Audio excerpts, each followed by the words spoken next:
What would you do if you knew you couldn't fail? That's an interesting question. Would you finally speak English with a stranger? Apply for your dream job? Start a business? Travel somewhere alone? Or would you still stay in your comfort zone because you're afraid? Here's something important. Fear doesn't always mean you should stop. Sometimes fear is a sign that you're about to do something important. And today, we're going to talk about something everyone experiences: fear. More specifically, we're going to talk about how to face your fears instead of allowing them to control your life. And while you're listening, you'll also learn natural English expressions that you can use in everyday conversations. So don't worry if your English isn't perfect. You don't need perfect English to understand this conversation. Just listen, repeat, and think about your own experiences. So let's start with a simple question. What are you afraid of? For some people, it's public speaking.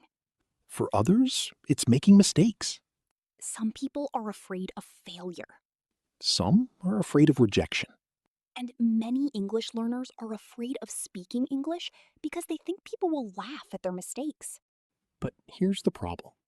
If you always avoid something because you're afraid, the fear usually becomes stronger. Exactly. The more you avoid something, the bigger it can feel. So the first step isn't becoming fearless. The first step is learning to face your fear. Let's talk about one of the biggest fears English learners have: making mistakes. Imagine you know the answer in English, but your teacher asks you to speak. You know what you want to say. But suddenly you think, what if I say something wrong? So you stay quiet. Have you ever done that? Probably more than once. Here's the problem.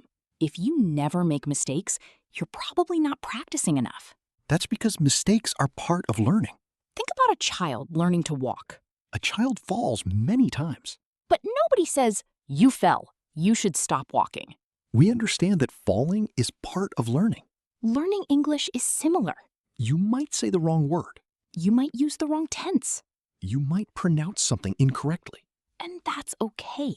Instead of saying, I'm terrible at English, try saying, I'm still learning. That's a much healthier way to think. And here's another useful phrase. Don't be afraid to make mistakes. Remember that. Don't be afraid to make mistakes. Because every mistake teaches you something. Let's talk about another important expression: comfort zone. Your comfort zone is the situation where you feel safe and comfortable. For example, maybe you understand English very well when you're alone. You can watch videos. You can read books. You can listen to podcasts. But when someone speaks English to you, you become nervous. So you avoid conversations. That's your comfort zone. And there's nothing wrong with having a comfort zone. The problem comes when you never leave it. To improve, you have to step outside your comfort zone. That doesn't mean doing something huge immediately. Start small. Speak one sentence with a stranger. Ask someone a simple question. Record yourself speaking English for 1 minute. Join a conversation group.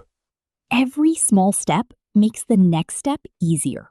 Here's an important sentence. Growth begins when you step outside your comfort zone. You don't need to become comfortable before you start. Sometimes you become comfortable because you started.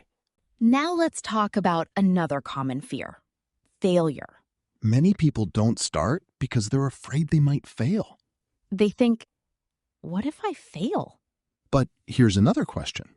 What if I succeed? We often imagine the worst possible result. But we don't spend enough time imagining what could happen if things go well. Maybe you want to apply for a new job. But you're afraid you won't get it. If you don't apply, you already know the result. You won't get the job. But if you apply, you have a chance. That's why you shouldn't let the fear of failure make your decisions for you. Failure isn't always the opposite of success. Sometimes failure is part of the process. You try, You make mistakes. you learn, You improve. and you try again. A useful phrase is, it's worth a try. If something is important to you, sometimes you simply have to say, it's worth a try. Another powerful fear is the fear of rejection. Nobody likes being rejected. You might ask someone for help and hear no. You might apply for a job and receive a rejection email. You might share an idea and someone might not like it. And that can hurt. But rejection doesn't always mean that you're not good enough. Sometimes it simply means not this time. Or not the right person.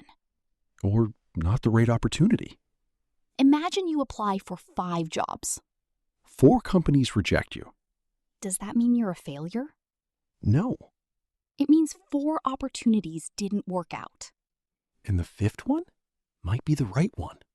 So don't let one rejection stop you from trying again. You can say, I keep trying. That's a powerful sentence. I'll keep trying.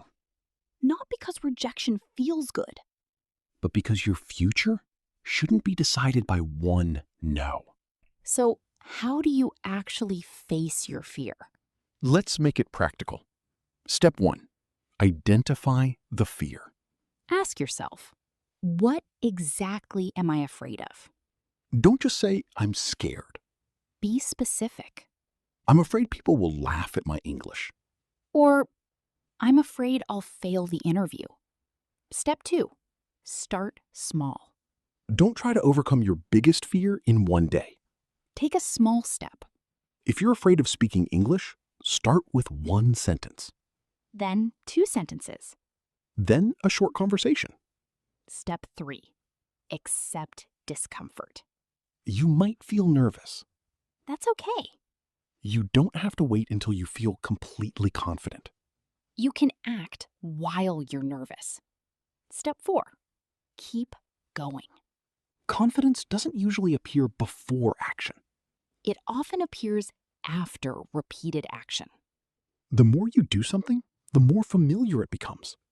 And what once felt frightening can eventually feel normal. You look nervous. What's wrong? I have to give a presentation tomorrow. Are you afraid of public speaking? Honestly, yes. I'm really nervous.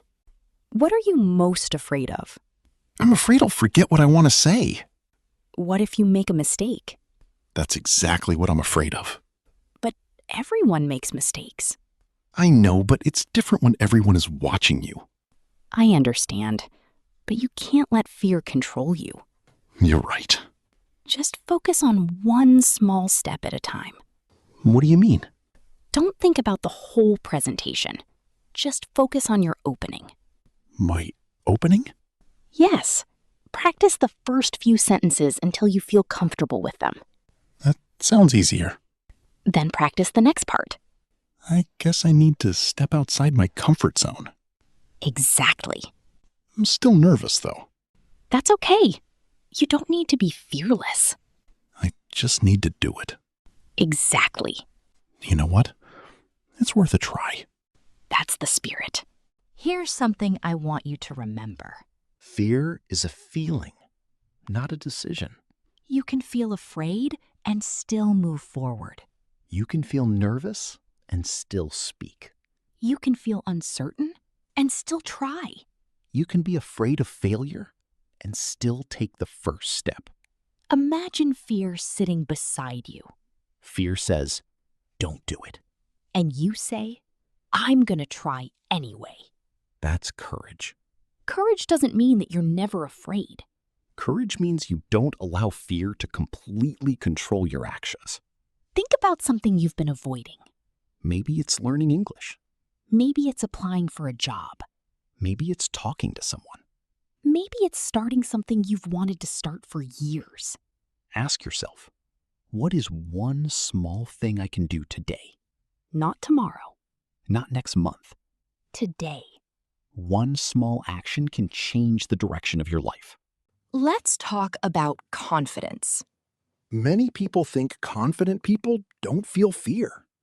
But that's not necessarily true. Confident people can feel nervous too.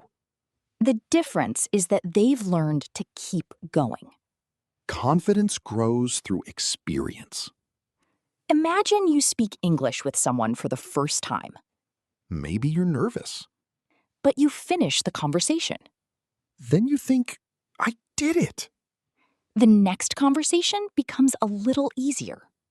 Then you have another conversation. And another. Slowly, your brain learns, I can do this. That's how confidence grows. Not by waiting. By doing. So if you're waiting to feel confident before you take action, try doing the opposite. Take action first. Let confidence come later. We've reached the end of today's episode. But before we finish, I want you to think about one question. What are you avoiding because you're afraid? Don't choose something huge. Choose one small thing. Maybe you're afraid to speak English. Then speak one sentence today. Maybe you're afraid to make a phone call. Make the call. Maybe you're afraid to apply for a job. Send the application. Maybe you're afraid someone will reject you. Ask anyway. Because sometimes the biggest obstacle isn't the situation. It's the story we tell ourselves about what might happen. Remember these phrases from today's lesson. Don't be afraid to make mistakes. Step outside your comfort zone. It's worth a try. I'll keep trying. I can do this. And most importantly, I'm gonna try anyway. now here's your English speaking challenge. Complete the sentence. I'm afraid of, but I'm going to. For example, I'm afraid of speaking English with strangers, but I'm going to try it this week. Say your sentence out loud.